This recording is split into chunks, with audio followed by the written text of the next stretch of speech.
It's been a very busy and productive weekend here at the Northern Michigan Garden. Hi, I'm Heidi. Rod and Logan have been very busy planting up all of the plants for the various beds here in the gardens. And one thing to point out is we are in Northern Michigan, which is actually about mid-Michigan, because anywhere 2 hours north of where you live is what's considered Northern Michigan, where we're at. Maybe it's like that for you too in your states. But anyways, we're going to go ahead and just take a look at some of the various plants that were planted this year in the garden. We have kind of a theme going on in various places. They're getting the beds all mulched in really nice, so they have a nice finished off look. So let's go ahead and see where they're at in the planting process.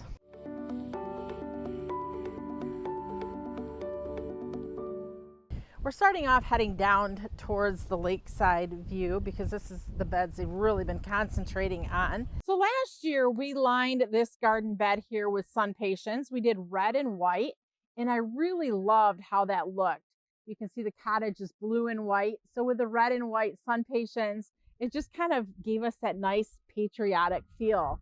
Why we like to use Sunpatiens in this area in the garden is because number one, we don't have to worry about fertilizing them because, as I've mentioned, Sunpatiens do not necessarily need a whole lot of fertilizer. So to plant and not have to worry about getting fertilizer in this area is kind of a nice relief and feeling. They do need a lot of water, and you can see we do have some drip tubing that is run through this space. I love how big they get. They'll get about 12 to 18 inches tall by the end of the summer and just create just a mass of gorgeous blooms. But I wanted to show you these Sunpatiens here just to kind of show you a before picture, and then as summer goes on we'll show you after just how prolific and how beautiful they are in this garden bed. In the back of this garden it's primarily all shrubs and perennials, so they will continue to kind of fill out. You can see things are just starting to bud out here in the Northern Michigan Garden. So as the summer goes, we'll be seeing hydrangeas and butterfly bush. There's a lot of cone flowers in this area, some phlox, just a lot of things that are really bright and shiny.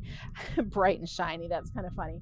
Just really actually kind of bright and really put on a nice summer show of color.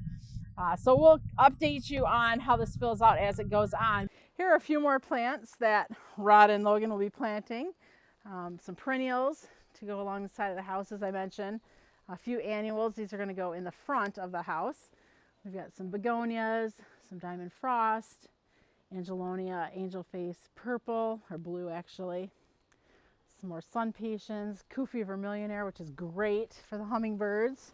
Aromagica purple, heliotrope, very fragrant. We've got a few begonias. Now some of this is trial and error. Like I'm sure some of these will become deer salad, but these are extras, so we're just kind of playing with them and seeing how things do. Right now they're going through all the perennials and trying to figure out where they want to plant them. So that will be a fun little project. So yeah, this is the rest of what will be getting planted here in the front gardens as soon as they get up to that part of the project. In the background there are so many purple martins right now. We have a purple martin house there, and I think we've counted over 30 different martins going in and out. They've been so busy today. It's nice because they go after the mosquitoes and stuff, so they're chatty, noisy little birds, but man, anything to help with the mosquito population is great. So this bed here is actually a 3-tiered bed. In the lower bed we did a huge mass planting of more red, white, and blue plants. So this is here at the base of the flagpole. We have the salvia. These are the unplugged salvias. We have the unplugged white, unplugged red, and then unplugged so blue. So there's the white and the red, and then the blue is not blooming yet, but those are going to look really pretty. They're going to be nice, tall, spiky blooms, mounded type habit, and those are just mass planted there at the base of the flagpole. So I think that's going to tie in that red, white, and blue coloration as well. As mentioned, I had said we had a theme this year, and the theme is planting a lot of red, white, and blue varieties. So we'll see how it looks, but I'm really excited just to really see how it looks as the summer goes on. In this bed too, we have a lot of perennials. We have planted a bunch of deer resistant perennials in here, just knowing because the deer will come and browse in these gardens, to just be conscious of what we're planting and seeing how they do. Now, we do have some daylilies, and the deer do go after those daylilies. So we do plant a few things in here just kind of as trial and error to see if they work or not, and usually they don't, especially knowing that they are plants that deer go after. I know somebody's going to ask, so we'll stop and take a peek. This is a new lupin that I had bought at a garden center, and I just love the color of it. And so this is something we're doing a trial on for next year. What do you think? Should we add that to our collection next year? I just love the sunset shades of the oranges, the yellows, and the pinks.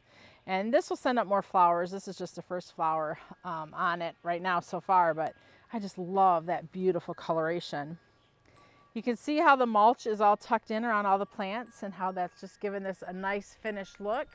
Part of the reason why we like to do mulch is not only for the finished look, but it helps keep the weeds back. So it just kind of creates a barrier so that we don't have to do as much weeding in these garden spaces.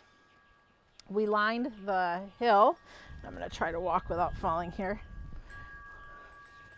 We lined the hill or the sidewalk of the driveway with more Sunpatiens. These are the purple stripe or purple candy stripe Sunpatiens. And you'll notice they have that darker foliage on them. So that's really quite stunning. And these actually match the hanging baskets that are at the lake near the dock. That will help tie in the gardens a little bit too with keeping same colors together. So these are the weekender baskets that we are using down at the lake. And that's because obviously we're not going to be here every day. So if we can keep those water reservoirs full when we're here, that helps continue to water those plants while we are gone. The next tier, Rod had a few of the red and white Sunpatiens left. So he tucked those in and created a nice border up there. And then here's just a few other plants in this garden. Hostas, the deer eventually do get to them. I feel like some varieties though, they're after more than others. In the top layer here, we've got a bunch of hydrangeas. So we'll go ahead and talk about those when those start blooming later on this summer. But there's a lot of color that's going to just continue to change as the summer goes on. And when that happens, that's when we'll get out here and talk about those plants that are blooming and feature those specifically. Here's some bleeding heart. I love bleeding heart, especially in shadier areas of the garden. That chartreuse yellow is so stunning. And then it's got the pink bleeding heart or heart-shaped flowers right now, which I think also are so pretty. They're just so dainty and dangly, and I don't know, they just look so nice in the garden. So I did bring more of those up here because the deer leave them alone, and because of that splash of color that they add into the garden bed. This whole garden bed from top to bottom consists of about 7 different layers. We're on a very steep hill, so we had to create boxes basically and just tear it down to have places to plant in. And also too, that's to help hold the soil as well. We're going to head over there by those yellow chairs because we've got a little planter box that we've created when we put the bedroom addition on. Rod's very intentional about making his little flower beds and spaces. So here was the edge of the foundation to the deck that was here before. So that's the cement. We built this bedroom on top of that cement foundation and then created a little window box here in front. So this is about an 8-inch space across, and then I don't know, about 12 inches or so, or 12 feet long. And he has this packed full of the Sunpatiens Vista Jazzberry. And I think the Vista Jazzberry is going to look really pretty with the blue siding and then those yellow chairs. That's going to be quite a beautiful polka color. Now I wasn't sure how that was going to look with the red, white, and blue, but I don't know. I think they're fine. I think when you mix colors together, sometimes that just makes everything just a little bit more pretty. As we make our way around, you can see how the planter box kind of continues. And in this area here, he packed it full of caladiums and that red and that white. I think this looks really nice and complementary here with the Sunpatiens as well. This side of the garden is quite shaded. A lot of sandy type soil. You can see how there is the different tiers along the house here as well, because this is a very steep hill that runs along the edge of the house, like very steep, like you really can't even climb it, it's so steep. So everything over here is tiered levels, creating little spaces and little planter boxes. Up at the very top there, he also has some more caladiums, that little red you're seeing. We'll get those from a different angle, but that up there is caladiums as well. And Logan's coming, bringing more plants because there are more spaces up here that we're needing to fill. This is going to be planted mostly with annuals in these little pockets here. We planted them, I think it was last year, and a lot of the things we planted didn't overwinter well. So we're going to get in here and get a bunch more things planted that are specifically deer resistant varieties, and things hopefully that won't need quite as much water. We do have sprinklers that will set and hit the side of the house here, but you can definitely see how there's different layers, like that top and that second layer down is looking quite gorgeous, but as we work our way, things are getting a little bit more sparse. So I have a lot of perennials that I brought up that will be poking in here. That way we know that we will have some beautiful color on the side of the cottage as well. Logan's getting the plants, loading Rod up. Rod's telling him where to go, and he's going to hand him the plants.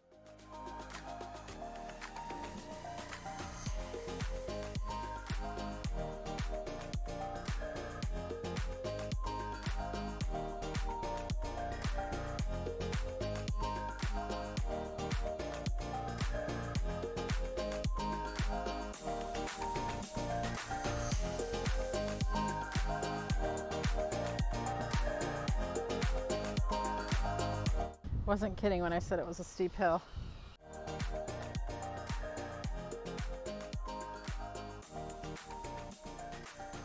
So this is going to get a lot more colorful. But as you can see, when we were down at the bottom, I had said, you know, the one layer was pretty colorful, and that's this area right here that Rod's currently in. But then as we went down further, it was kind of lacking color, where the plants had kind of died out over the season. So they're just grabbing perennials, placing them, checking out sun location, like how much sun. Down there by Logan, this area gets a little bit more sun, but the closer up we come where I'm standing here, this is where it's pretty shady because there's just a lot of tree canopy going on. The leaves are just starting to leaf out, so even, you know, we're seeing a little bit of sky coming through here. This eventually will be pretty solid leaves and letting very, very little, if any, light through into this part of the garden. I did want to give you a view of the gardens also from the top looking down, so that you can see all of the various pockets that have been created. So here with the caladium and the Hecklina clovergrass, that would be level 1. The next big box there by the window there, level 2. Continuing down a little bit, you'll see kind of the L shape, that's level 3. The triangle is level 4. Heading down a little bit further, we'll see spirea, level 5. And then off to the edge there, level 6, and the grass is level 7. So definitely a lot of different levels and boxes, and just kind of building and moving soil. The retaining walls all are holding the soil back, and that's what's creating all of these little pockets and little flower beds. It's really pretty to actually look down from the windows here down onto these little spaces in the garden bed and just see all the various different color. Let's head on up to the front and see what they are putting in there for our annual color. They're actually drilling in just a few more plants here. The annuals are all planted up, and they have some perennials that they're just tucking in here and there, using the auger to get the holes dug. He is doing it a little carefully though, because there are a lot of tree roots and such in this area, so he doesn't want to hit a tree root and have it kick on him and then kind of wrench his wrist. There are definitely tools to the trade that you must have, and augers are a huge benefit. They make digging holes so much quicker. Here we've got one hooked up to our Craftsman drill. That's I think that's a 4-inch one. This is a 8-inch one. So depending on what size holes you need to dig, there's different size options with the augers. They've been busy at it and everything is looking so great right now. Now Rod did also just poke in some Angelonia, which is a nice, beautiful, upright, spiky blue annual. So that's gonna look really cool. That's a new addition this year. We didn't have those in here last year. They should get about 18 to 24 inches. So they too should kind of poke just over top of the red and the white with that beautiful blue coloration. It was a very busy and productive weekend this weekend. The beds got planted and mulch got laid and things are just looking very summer ready.